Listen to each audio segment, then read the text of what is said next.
నా కూతురు ఈ ఇంటి కోడలు, నువ్వు ఈ ఇంటి ఆడపడుచువి. మీ ఇద్దరి మధ్య అభిప్రాయ భేదాలు రాకూడదు. నాకు ఇద్దరు కూతుళ్ళు, ఇప్పుడు నువ్వు మూడో కూతురువి.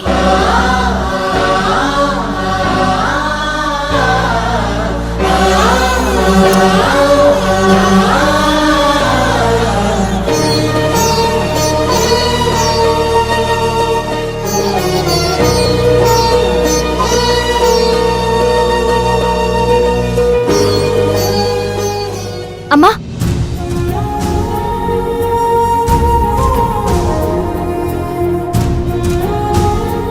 జరిగిన దానికి బాధపడకమ్మా. అంకిత తను పెంచిన వాళ్లపై అభిమానంతో అలా మాట్లాడుతుంది.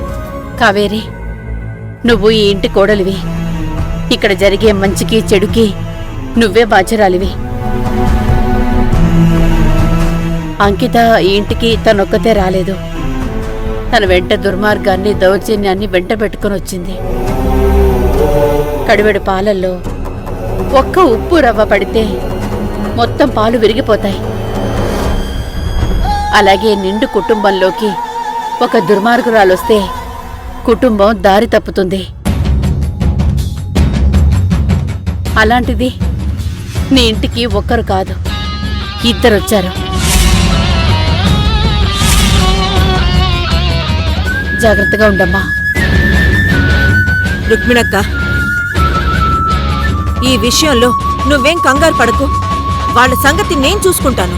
కాకి, ఇలాంటి విషయాల్లో చాలా జాగ్రత్తగా ఉండాలి. బోనమ్మ తన కూతురు ఇంటికి తిరిగొచ్చిందన్న ఆనందంలో ఉంది. తన సంతోషాన్ని పాడు చేయకుండా ఆ తల్లి కూతుళ్ల బండారం బయట పెట్టాలి. అలాగే అమ్మా. అత్తయ్య కూతురుపై ఎన్ని ఆశలు పెట్టుకుందో నాకు తెలుసు.